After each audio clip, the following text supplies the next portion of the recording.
सारी ये दिल्ली क्या को लगा पता है। आपको अचानक इतना ज्यादा क्लीन स्वीप अगर एग्जिट पोल में आ रहा है, अगर ऐसा होता है तो आपको क्या भाजपा की कौन सी रणनीति यहाँ पे काम आई? देखिए, पिछली बार मैंने 2-3 आंकड़ा दिया, आपने रोक दिया था। इस बार वहां रोकिएगा नहीं, क्योंकि एक आंकड़ा मुझे और देना पड़ेगा।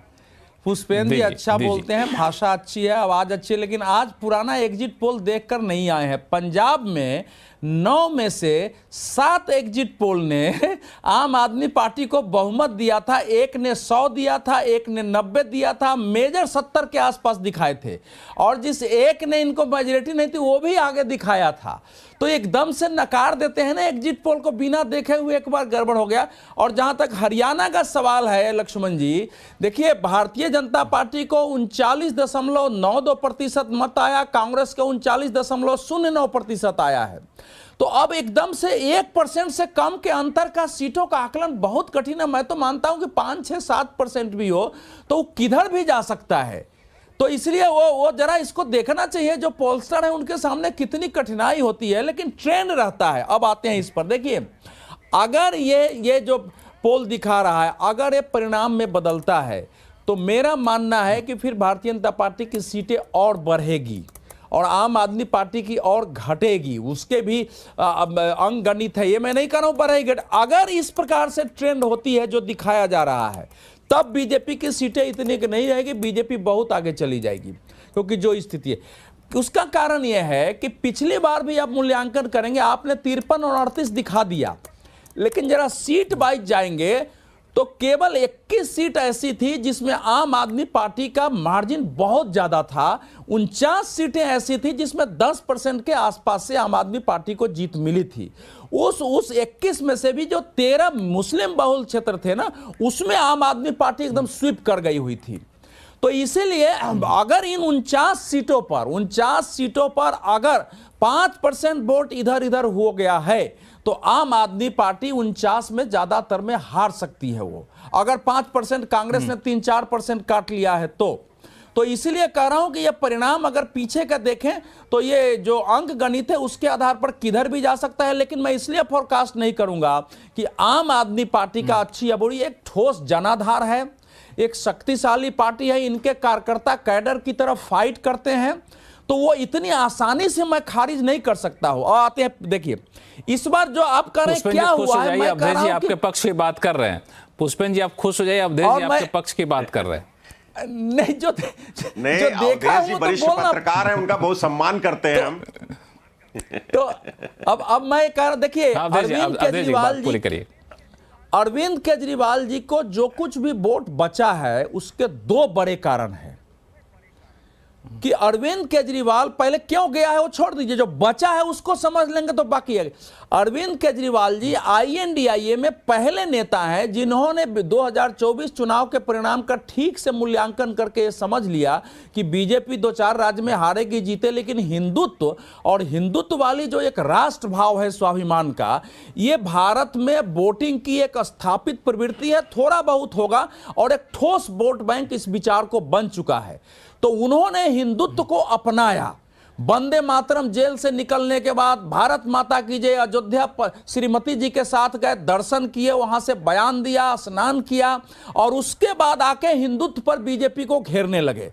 तो बीजेपी बाकी पार्टियों पर तो बोल सकती थी हिंदुत्व विरोधी है, केजरीवाल जी को नहीं बोल सकती थी कि हिंदुत्व विरोधी है।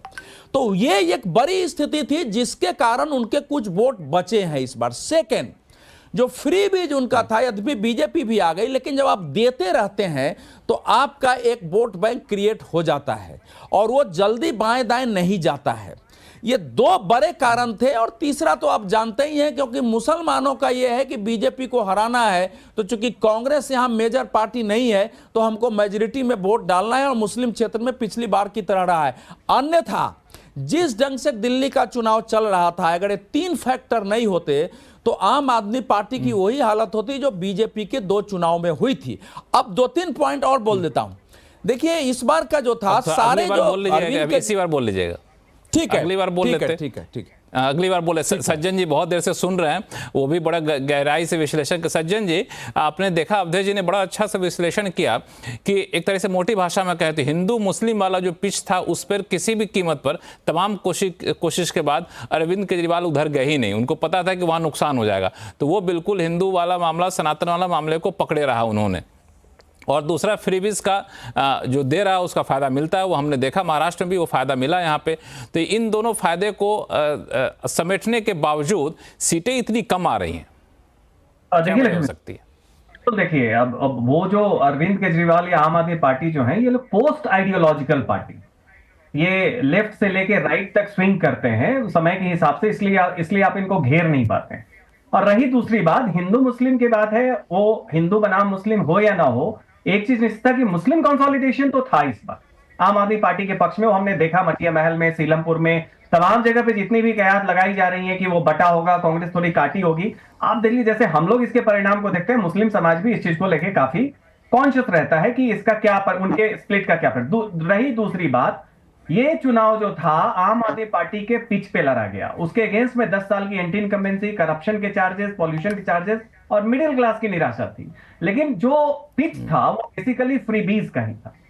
उसका हमने देखा कि कहीं ना कहीं एक क्लास डिवाइड दिखा, महिलाओं में थोड़ा बहुत, जो लोअर मिडिल क्लास से पुअर के बीच में आम आदमी पार्टी की तरफ थोड़ा सा ज्यादा, कई जगह ऐसा भी दिखा है जो आप लोअर इनकम ग्रुप में देखें कि पुरुष जो है वो तो नाराज दिख रहे हैं, महिलाएं कह रही कि भाई हम तो दे देंगे। और ये कोई नई बात केवल दिल्ली की नहीं है। बावजूद इसके अगर कम सीट आ रहा है, मुझे केवल एक इसका कारण दिखता है, वो कारण है बीजेपी की संगठनात्मक ताकत।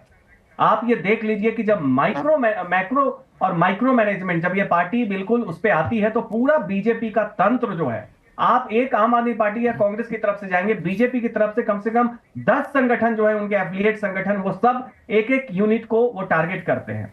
बावजूद इसके, मतलब इतनी ज्यादा, मैं अभी भी कह रहा हूं कि हमारे ग्राउंड रिपोर्ट से ये एग्जिट पोल का नंबर मुझे अभी थोड़ा रिजर्वेशन अभी भी है, क्योंकि मेरे हिसाब से कांग्रेस इस बार बिल्कुल फ्लैट पार्टी थी, वो परफॉर्म नहीं कर रही थी।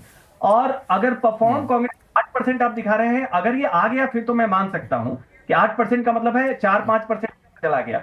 लेकिन मुझे लगता है अगर कांग्रेस बिल्कुल नकारात्मक थी, हर वोटर के दिमाग में था, सिंपैथेटिक वोटर के दिमाग में था कि कांग्रेस को वोट देना मतलब अपने वोट को गड्ढे में डालना, वो स्थिति अगर ग्राउंड पे थी, अगर रही है, जो सीटों में दिख रही है, तो फिर बीजेपी के लिए आम आदमी पार्टी को पटकना 98 से यही बीजेपी को विधानसभा में सत्ता से दूर रखा है। इसलिए मुझे अभी लगता है एंटी इनकम्बेंसी के कारण, मिडिल क्लास के कारण सीटें तो काफी कम होंगी, लेकिन ये आधी से चली जाए, ये मुझे थोड़ा सा है, तो मैं एक ही कारण एट्रीब्यूट करूंगा। आपका जो कॉन्फिडेंस यहाँ पे नहीं दिख रहा है एग्जिट पोल में, वो आम आदमी पार्टी के प्रवक्ता पुष्पेंद्र जी का कॉन्फिडेंस बढ़ा रहा है, वो कॉन्फिडेंस उनका बढ़ा रहा है पुष्पेंद्र जी। पुष्पेंद्र जी, ये जो कह रहे हैं, ये कई लोगों ने कहा, चुनाव के दौरान भी हम लोगों ने महसूस किया कि भाजपा के कैडर और संगठनात्मक लोग इतने अंदर तक घुस गए थे कि बिल्कुल कहते हैं ना कि डोर टू डोर फाइट वहां पे शुरू हो गई थी, हर सीट पे, हर जगह पे जाके, मतलब नेशनल लेवल पे टाइप से मामला नहीं था। तो ये लगता है कहीं ना कहीं आम आदमी पार्टी, हालांकि उसके भी कैडर बहुत मजबूत थे, लेकिन वहां थोड़ी पिछड़ गई। देखिए, मैं आपको बताऊं, आपको याद होगा कि 2020 में भी यही गृह मंत्री Amit Shah ji door to door घरों में जाकर के पर्चे बांटे थे इन्होंने। ये कोई नई बात नहीं है, भारतीय जनता पार्टी वाकई चुनाव लड़ती है और जिस तरह से आप बता रहे हैं वैसे ही लड़ती है। और आप देखिए ना, एक हमारे अकेले अरविंद केजरीवाल के लिए इन्होंने जितने इनके प्रदेशों के मुख्यमंत्री हैं, लगभग सभी को दिल्ली में उतार दिया था, सारे मुख्यमंत्री यहां आए थे। और जो आप बात कर रहे हैं हिंदू मुस्लिम वाली, उस पे भी योगी आदित्यनाथ जी ने उस पे भी कोशिश करी थी घेरने की, लेकिन कामयाब नहीं हुए। इन्होंने केंद्रीय मंत्रियों को, पूरी फौज केंद्रीय मंत्रियों की दिल्ली में उतार दिया अरविंद जी के खिलाफ। खुद गृह मंत्री लगे हुए हैं, प्रधानमंत्री जी की रैलियों पे रैलियां लगातार हो रही हैं। तो कहीं ना कहीं भारतीय जनता पार्टी को इस बात का डर था कि जिस तरह से अरविंद केजरीवाल ने जो प्रॉमिस किए हैं उसको डिलीवर किया है दिल्ली की जनता में, और दिल्ली की जनता खुश है। तभी तो दिल्ली की जनता ने जब भी जानना चाहा इनसे कि भाई बताइए आपके मुद्दे क्या हैं, तो इन्होंने कहा जो अरविंद केजरीवाल की कल्याणकारी योजनाएं हैं वो हम देंगे। दिल्ली की जनता ने कहा कि भाई आपका चेहरा कौन होगा सीएम का अरविंद केजरीवाल के सामने, इन्होंने आज तक नहीं बताया। दिल्ली की जनता लास्ट तक पूछती रही, बिल्कुल नदारत रहे, उस पर बिल्कुल शून्य रहे। इसीलिए जनता, हमारा जो विश्वास है इसी बात पे है कि दिल्ली की जनता ने कहा कि भाई जब आपको अरविंद केजरीवाल की कल्याणकारी योजनाएं ही चलानी है, जिसको कल तक आप कोसते थे, रेवड़ियां बताते थे, तो हम उस आदमी पे विश्वास करेंगे ना जो हमें लगातार दे रहा है। हम आपको क्यों चांस दें? क्योंकि तो आपने तो राजस्थान में धोखा दे दिया, कहा सिलेंडर देंगे 500 रुपए में, और जब सरकार बन गई राजस्थान में तो आप मुकर गए कि भाई हम तो नहीं देंगे, हमने तो वादा ही नहीं किया था। दूसरा, इनके पास अरविंद केजरीवाल जैसा ईमानदार आदमी नहीं है। आपने भी आस पड़ोस से जितना आस पड़ोस से संभव हुआ मुख्यमंत्रियों को बुलाया, या आपने समाजवादी पार्टी के मुखिया आपके लिए चुनाव प्रचार कर रहे थे, भगवंत मान आपके लिए चुनाव प्रचार कर रहे थे, टीएमसी ने अपने सांसद को बिहारी बाबू को भेज दिया चुनाव प्रचार करने के क्षमता, वहां भी काफी ज्यादा जोर लगाया गया। लेकिन अब सवाल उठता है कि अब यहां से अगर एग्जिट पोल के नतीजे सही होते हैं तो दिल्ली की राजनीति, नेताओं के बड़े आभारी हैं हम इस बात के। बिल्कुल, इस पे आएंगे हम लोग। ये दिल्ली की राजनीति अगर एग्जिट पोल सही है तो दिल्ली की राजनीति अब यहां से किस तरह से बदलती दिख रही है, इसका राष्ट्रीय परिदृश्य पे क्या असर पड़ने वाला है, इस पे चर्चा करेंगे। लेकिन फिलहाल वक्त छोटे से ब्रेक का, ब्रेक के बाद जल्द लौटते हैं, कहीं जाइएगा नहीं।